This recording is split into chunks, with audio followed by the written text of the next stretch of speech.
Today on Business Insight, we take a look at Nigeria's blue economy and what it means for Nigerians.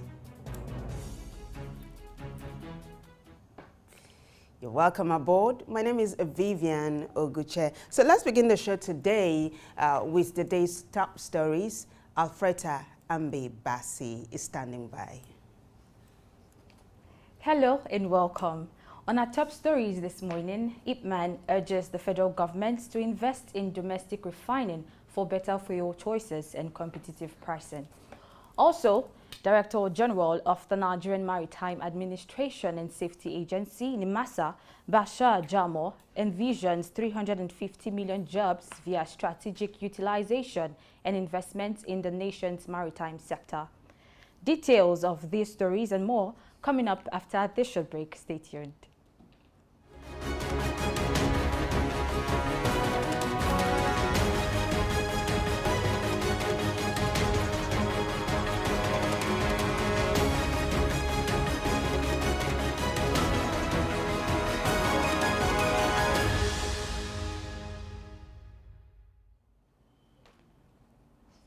Thank you for staying with us.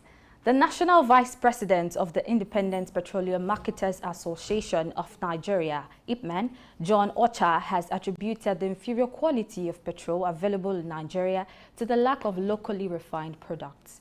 Mr. Ocha said the absence of legitimate domestic refining has led to the importation of substandard petrol, creating issues for consumers.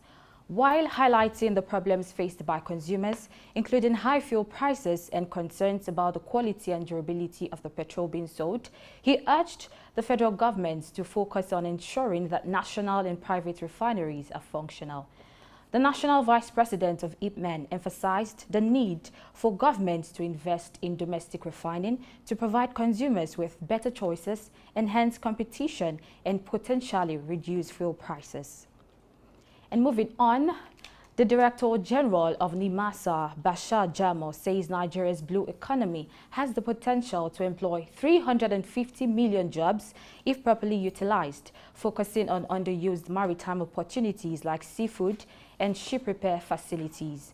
He stressed the importance of modern technology, relevant laws and government support, and also proposed expanding waterways to attract foreign direct investment. While calling for public-private partnerships for a maritime cluster, as well as intense advocacy for the blue economy, Dr. Jamo also called for a new perspective on events like the Arugungun Fishing Festival. And away from that, the Africa Tourism Leadership Forum 2023, held in Abironi, Botswana, has brought together African tourism and hospitality leaders to advocate for sustainable intra-Africa business collaborations.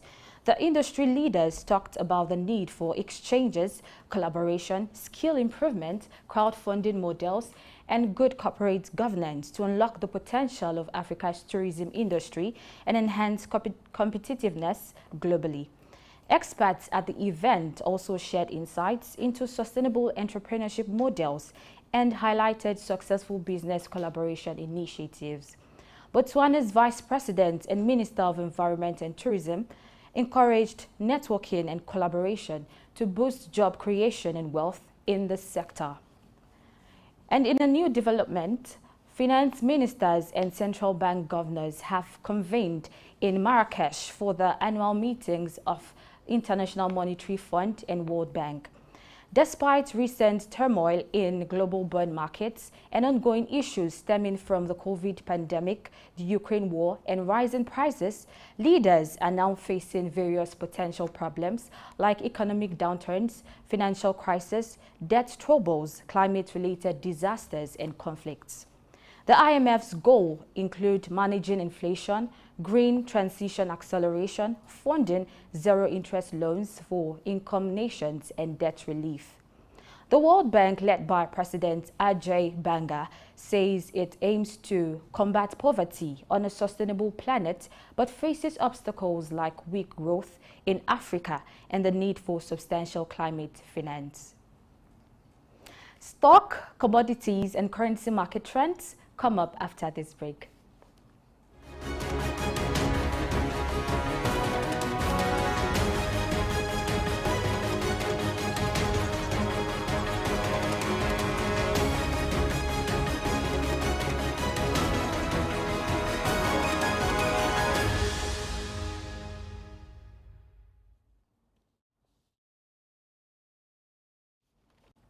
Thank you for staying with us.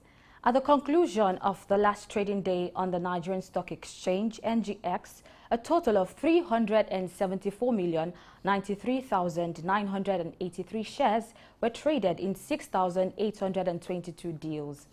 This trading activity corresponds to a market value of 8,933,714,056 naira and 87 kobo. In comparison to the last week NGX trading day, Friday's data indicates a 5% increase in trading volume, a 138% increase in turnover, and a 2% decrease in the number of deals. The current market capitalization of the Nigerian Stock Exchange stands at 36.5 trillion naira. 118 equities listed on the NGX participated in trading, with 19 gainers and 26 losers. Omatech Ventures led the gainers with a 10% share price increase, closing at 44 kobo per share, followed by Airtel Africa, Caverton Offshore, Support Group, and Linkage Assurance. On the losing side, Owendo experienced the most significant decline, with a 9.55% decrease in share price, closing at 9 naira per share, followed by Scoa Nigeria, NEM Insurance Company, and Consolidated Hallmark Insurance. United Bank for Africa recorded the highest trading volume with 52.4 million shares traded, followed by Fidelity Bank, Boa Cement, and Access Holdings. And away from that, at the close of the last trading day on the Zimbabwe Stock Exchange, ZSE, a total of 3,411,200 shares were traded, equivalent to a market value of 792,395,609 Zimbabwean dollars and 99 cents. Compared to the previous ZSE trading day, Friday's data reveals a 42% decrease in trading volume and a 65% decrease in turnover. The current market capitalization of the Zimbabwe Stock Exchange stands at 10.8 trillion Zimbabwean dollars. 23 equities listed on the ZSE participated in trading, with 15 gainers and 7 losers.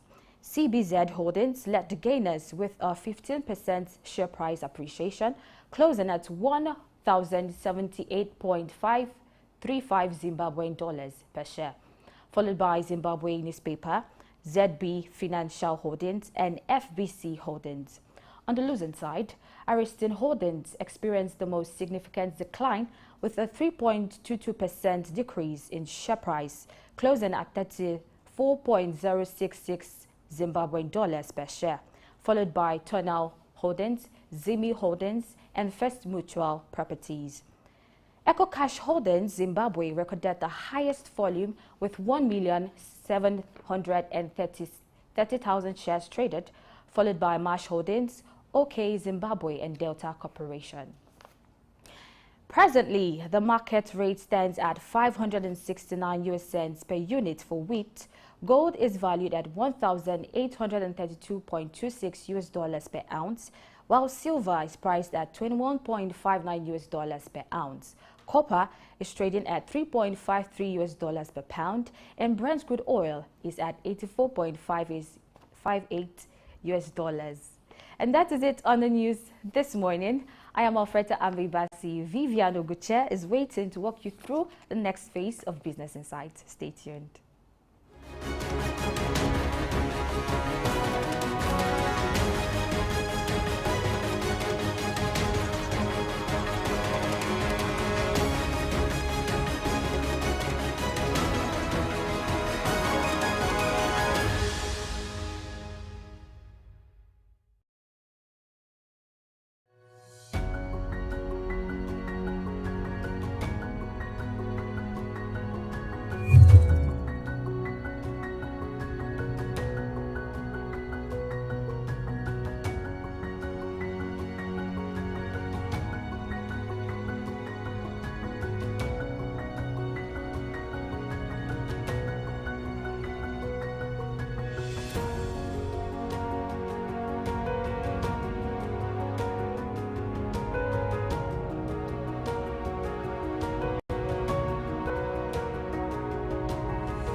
Idumota Market.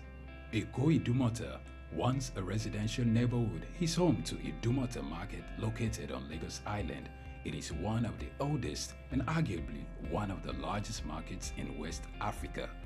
Idumota is a historic neighborhood adjacent to the Lagos port that facilitated the slave trade and later, under the British indirect rule, it surrounded to exports that fueled the colonial enterprise. Idumota was also the location of an armed forces remembrance cenotaph called Soja Idumota, built as a monument to Nigerian soldiers who served with the West African Frontier Force. An Eyo Masquerade statue and a clock tower are also some monuments at Idumota. Idumota Market is so popular that large sales are recorded as early as 7 a.m.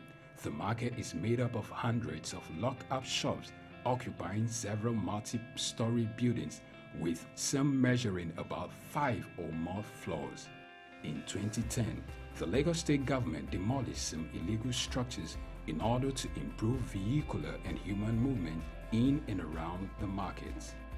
During weekdays, the neighborhood of Idumota is densely populated by shoppers, traders, and bus passengers. From the Carter Bridge ascending into Lagos Island, passengers can see the neighborhood before disembarking at their final destination.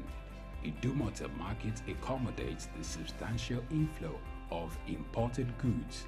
The bulk of import from abroad are routed first through Idumota and then on to other markets through Nigeria and other West and Central African countries. The energy of private Idumota traders and wholesalers facilitate this activity, where millions of US dollars worth of wholesale is exchanged daily. Idumota Market, Souq Enlightenment.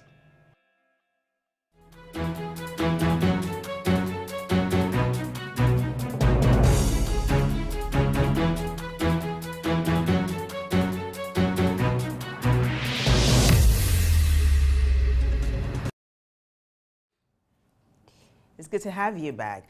So the blue economy includes both traditional ocean sectors such as fishing, tourism, and maritime transportation, as well as new and emerging ones like offshore renewable energy, agriculture, ocean bottom extractive activities, and marine biotechnology, as well as bioprospecting. And according to industry experts, Nigeria's new blue economy ministry could harness maritime resources, thereby moving the nation's focus away from oil. Now, just a little background to that bit of information. President Bola Tinubu in August this year announced a new ministerial portfolio, and he called it Marine and Blue Economy. Now, this has renewed hope for economic development outside the oil sector and has also become the toast of the West, with the UK and US, among others, calling for collaboration to boost that sector's potential. Now, for more insight on this, I'm being joined virtually by Professor James Akamu. He is an expert in matters surrounding water resources and environmental engineering. Professor, good morning. Good morning, my dear. How are you? Good morning. I can't hear you again. I was hearing you when you were we'll see how we can fix that. We'll fix that in a little bit, but I can hear you loud and clear. Also, Bolaho is going to be joining us. I can hear you too now. Olojede, he is a public policy analyst, and he is a friend of the house. Hi, Bolaho. It's good to see you again, if you can see me. Oh, I understand Bolaho is not here yet, and he will be joining us in a short while. But Professor, can you hear me now? I can hear you clearly. Fantastic. I love your backdrop. It's so good. It's germane. It's just exactly what we are talking about. So just a little background before I ask you my first question. Nigeria's coastline stretches for 420 nautical miles and covers an exclusive economic zone of 200 nautical miles. Its maritime interests span the Gulf of Guinea, covering roughly 574,000 square nautical miles, with a 2,874 nautical mile coastline. So this is my question for you, Professor. Do you think marine resources can be exploited to create jobs and transform Nigeria into a leader in sustainable marine activities? Yes, the answer is affirmative, yes. And why do I say yes? Like you did talk about the background I put. If you look at the coastal line of Nigeria, let's say from Lagos to Warri to Port Harcourt to Uyo, and all other places in the Nigeria within the coastal line, we have the privilege of the marine or the blue economy you're talking about. The blue economy will depend more on the ocean or the water itself. And you're talking about creating jobs. Yes, most of the other part of the world, you see the tourism along that coastal line. People will say they are going on holiday to where? Ocean front, ocean side, and so on. Many hotels come around, resorts come around that line. So you can see jobs from that area. Now, if you want to tap into tidal energy, you can only get a better tides from ocean and the like. Such a thing also will give you employment and job opportunity.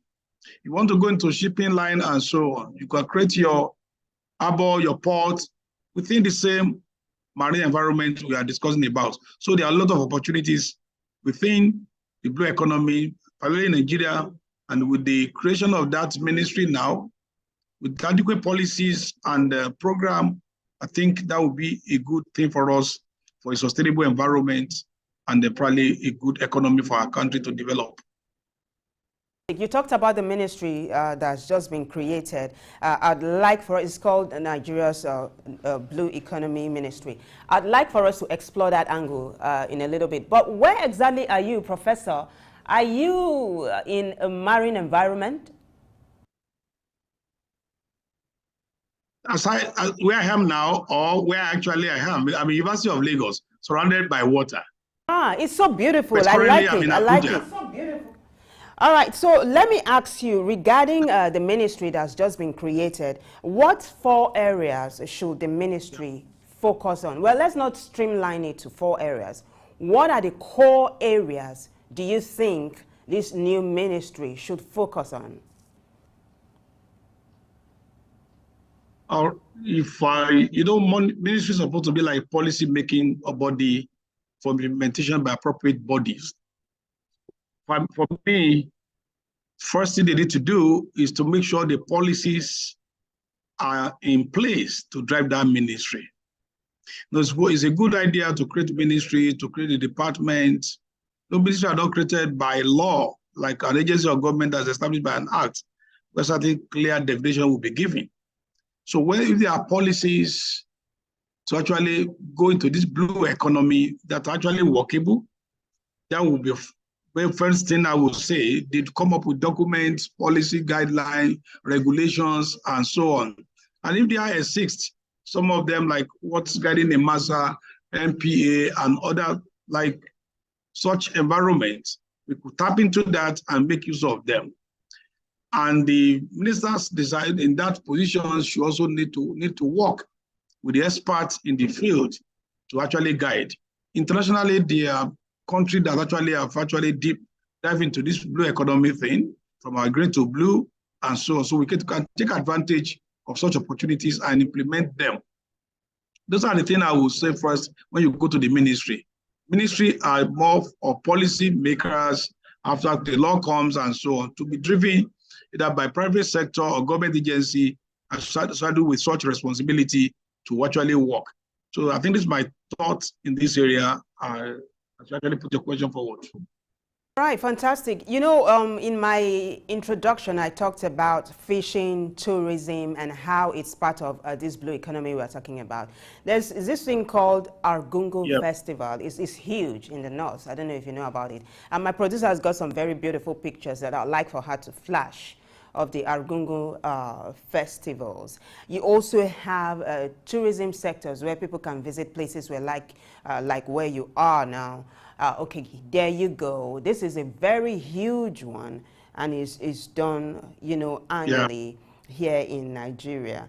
I'd like for you to talk about how the country can, you know, focus on festivals like this and cause it to become revenue generating avenues for the country.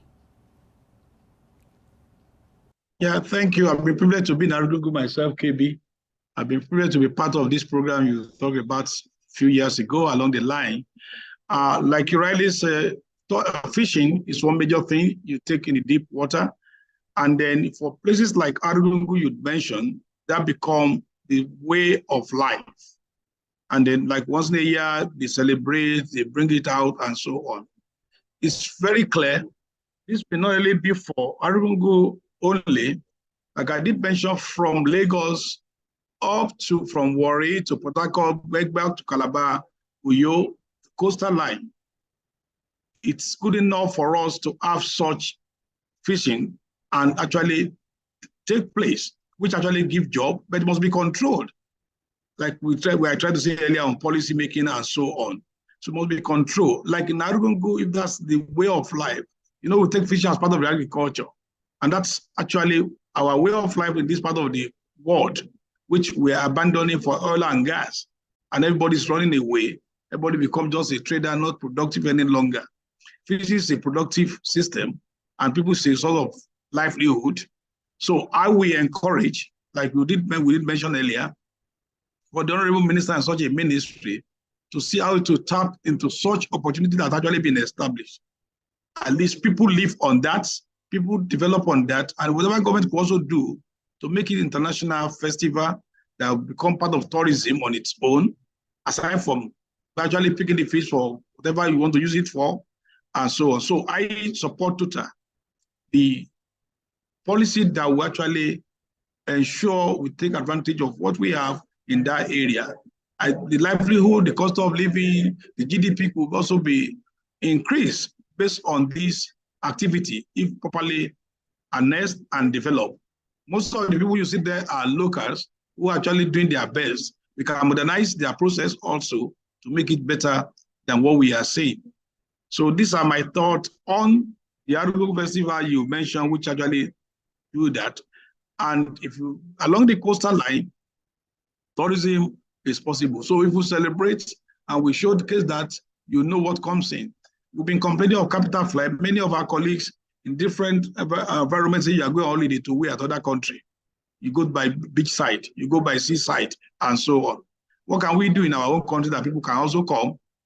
And then probably that 1 week, people say they want to be on holiday to KB in Argungu in particular, and witness all this. They actually put their own money down, pick some souvenirs and so on. I think it's a great opportunity for us as a country, because we are blessed with that marine environment. This is a country that just drop any seed on the floor, something will germinate. Marine environment is actually it, and the blue economy is it that we need to actually dwell on and take advantage that God has blessed us with. Fantastic. Thank you, Professor. So the professor talked about making the Argungu Festival an international one. Just to give you a little background, I'm talking to the viewer now. The Argungu Fishing Festival is an annual 4-day festival in Kebbi State in the northwestern part of Nigeria. Now, like I said, this thing takes place 4 days and is held in Kebbi. And this has been since 1934. That's huge, right? So why don't we take a short break, and when we come back, we'll dive deeper as we also talk about coastal communities and how you could leverage on their environment to build the nation's economy. Stay with us.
You're welcome back.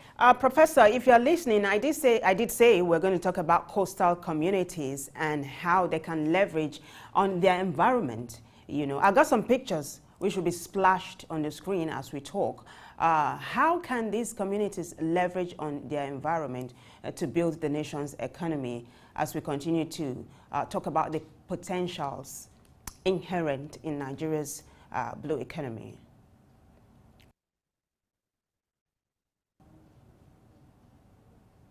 Yeah, they can easily be integrated.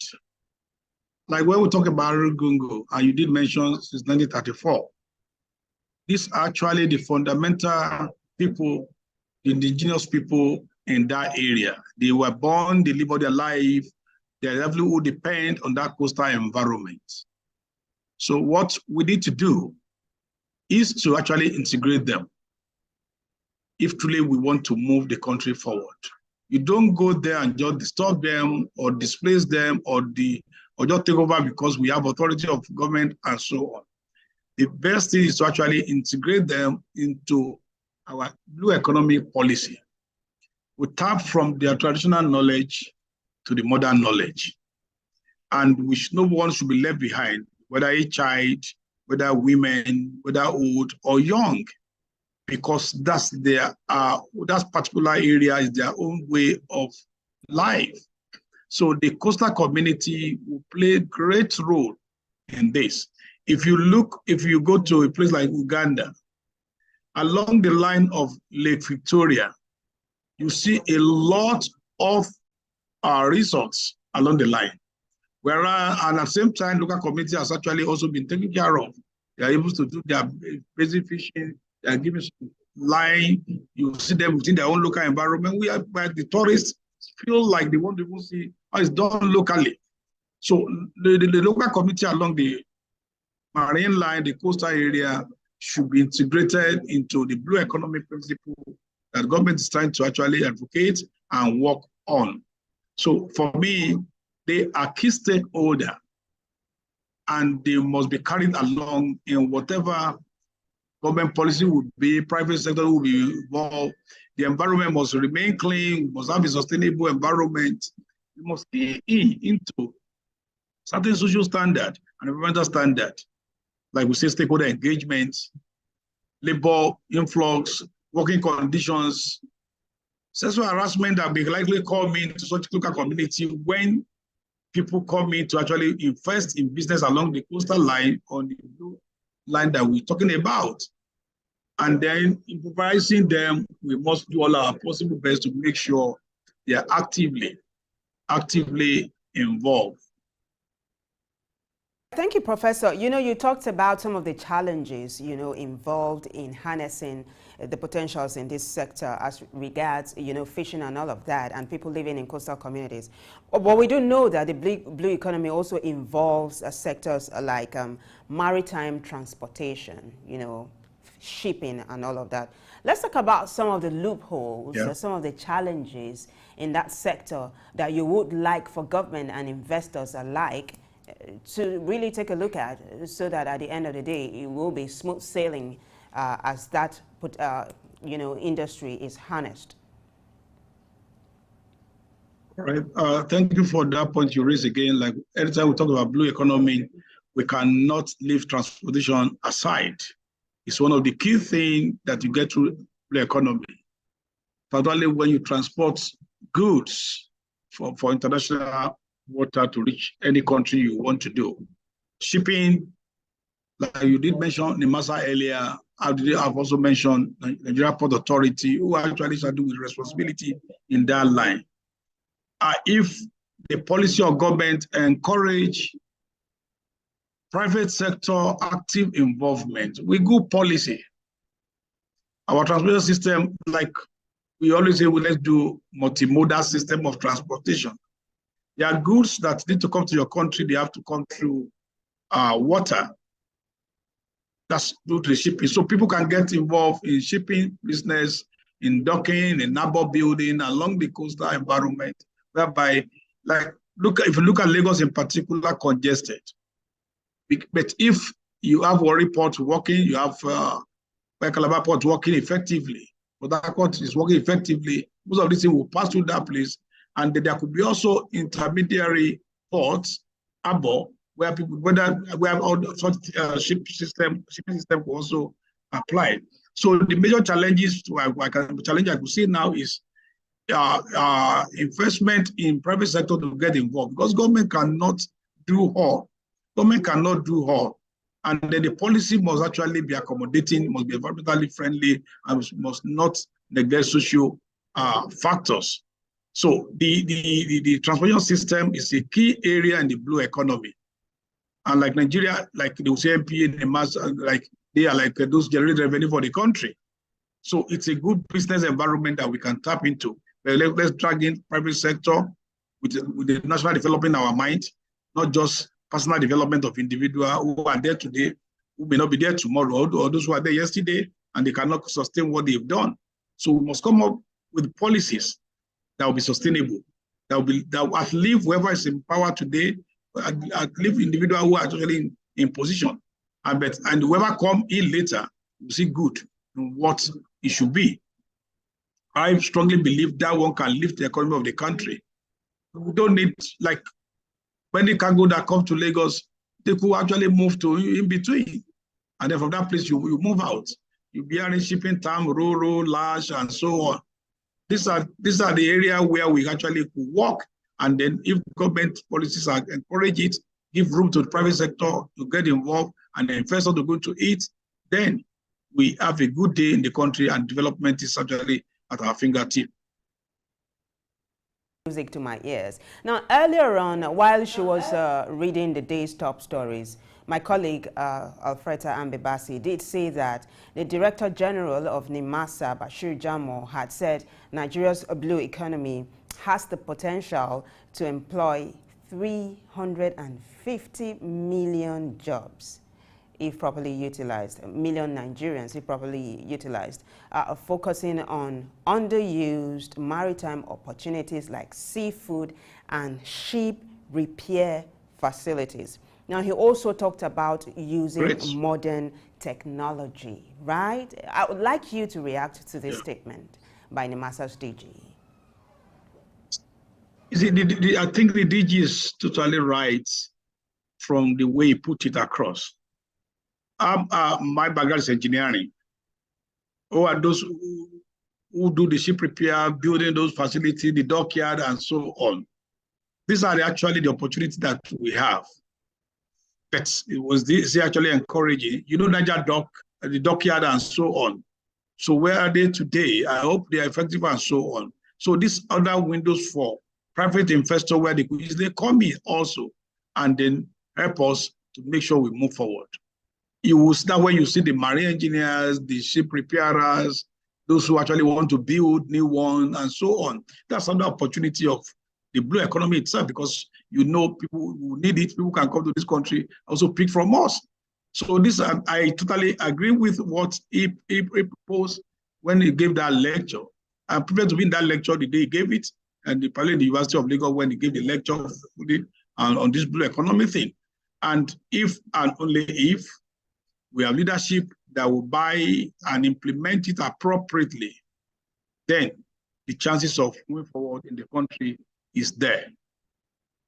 Thank you so much, Professor. You've been so gracious, and we do hope that if we call on you again, you will honor our invitation. Thank you so much.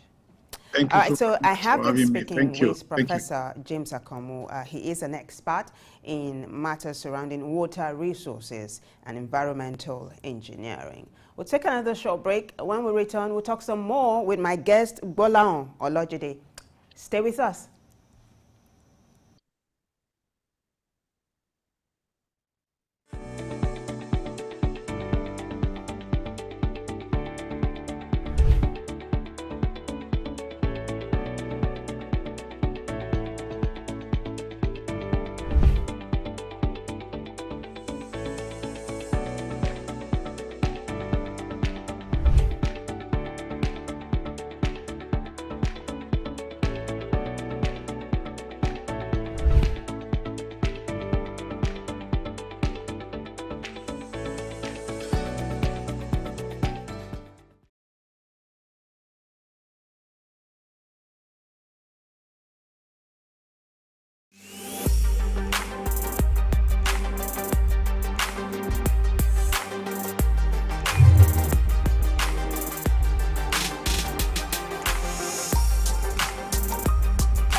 Welcome back. So we've been talking about Nigeria's blue economy and how it has become the toast of the West, which is what I'd like Bolahon to react to.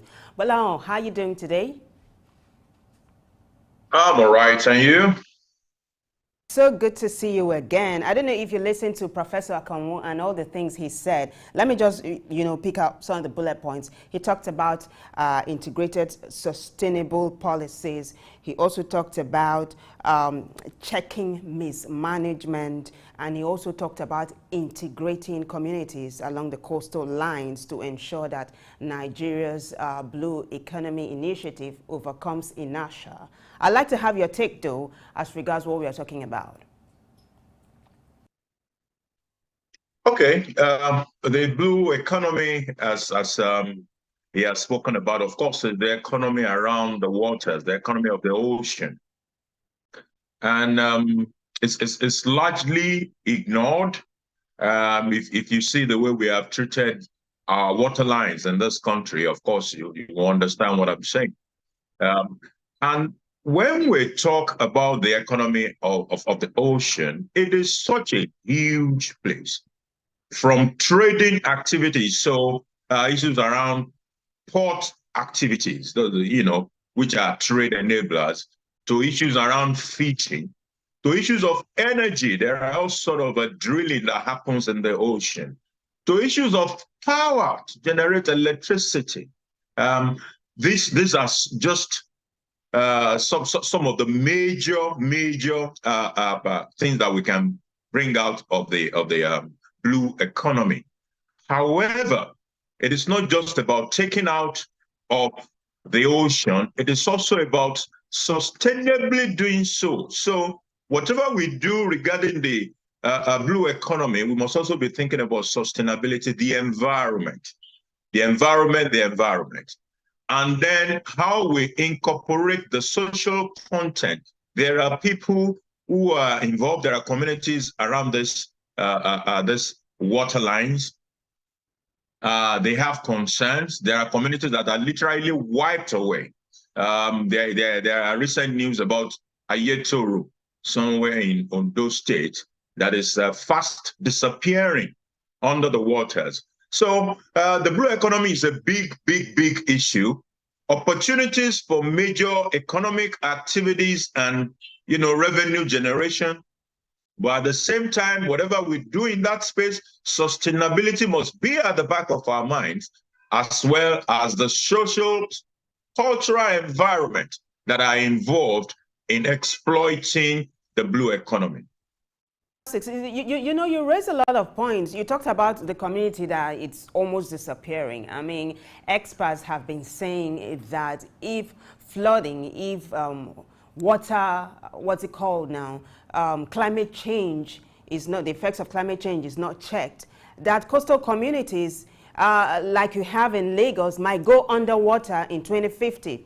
They're also saying that by 2030, if they don't check plastic pollution, you might have fishes that have, the ocean might have more plastic than fishes. These are some of the loopholes and some of the challenges that this sector faces. So I'd like for you to talk about the new ministry and that's been created by this current administration and what you expect for them to put in place to ensure that things go well as regards Nigeria's marine blue economy.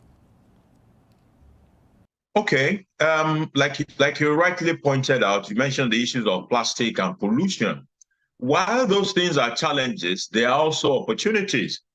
There was once upon a time when all these plastics were also everywhere on the streets of Lagos. Today, there are industries that are built around plastics in Lagos here. Quite a number of them. They are gathering bottles, plastic bottles, and they are converting it to exportable product. What you call pet flakes are being exported in Lagos today. So while the plastic pollution represents a challenge, we can deal with that challenge. We can deal with it from the perspective of awareness creation. At the same time, whatever the awareness did not curb, we can gather, we can collect them and convert them to money. They are monetizable. That right there is a reality about those pollution. What was the second part of the question? I forgot that. Merged the two of them together. I was talking about checking climate change and how coastal communities might go underwater if these things are not checked, like Correct. ocean lines being overrun and all of that. Exactly. That's why I was referring to in my earlier comment when I spoke about sustainability. Because people look at the blue economy now as something to just be exploited. But it's not just about exploitation. Sustainability has to be planned into that exploitation and the environmental impact, so that the environment does not get hurt in the course of exploiting the blue economy for our own use. So the beautiful thing about the fears is that they are fears that have been conquered in several other parts of the world. They've been significantly dealt with. You have a country like the Netherlands, the most part of which is below water level. But today, Netherlands enjoy probably less flooding than Nigeria, which is not below water level. So it is a question of being conscious of the environment and exploiting the environment with sustainability in mind, so that whatever checks and balances we need to put in place, we do it, rather than just exploiting without having sustainability and the environment in mind. Once we know that, and we know that it has been done in several parts of the world, we can copy and adapt what has been done in other places and ensure that our environment is sustainable even as we exploit the blue economy. Fantastic. You know, earlier on we talked about how the West is now seeking to collaborate with Nigeria as regards this new, industry. It's not new though. I mean, maybe it's because the ministry is new. But recently though, the West says they would like to really collaborate with Nigeria so that the potentials that are bound in this sector is harnessed. What's your take though? Of course, though, like you said, blue economy has been there, I would rather say on a rudimentary level, but giving it a focus by creating a ministry for blue economy might actually be the way forward.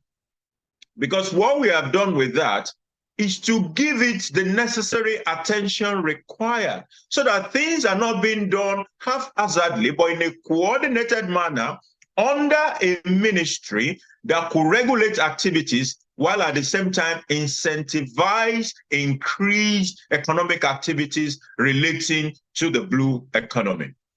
Now, in the course of all of that, we need to collaborate with other parts of the world that have done this successfully in the past.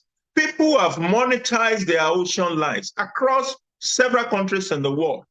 Either they're using the ports like you have in places like Singapore, or massive fishing like you will see in Japan, or energy. A lot of drilling are going on offshore, in the waters, or energy where they've been able to use this water to turn turbines and generate electricity.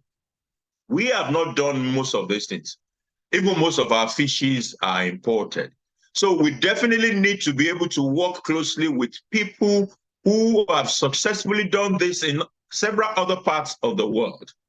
But while engaging with them, we must be conscious of the fact that there is no free lunch anywhere, not even in Freetown. So the nature of the engagement, the nature of the contract must take the nation as paramount, as priority, because those people, those countries we will be dealing with will be taking their own nation as priority. So for us as well, Nigeria first in our engagement with the West. We sure we need their help, but we must be conscious that there is no free lunch even in Freetown. Okay, no free lunch, even in Freetown. Well, let's talk about, piracy and other illegal activities and how this might hamper the growth of Nigeria's blue economy. What do you think should be put in place? Well, the Navy has its job cut out for it.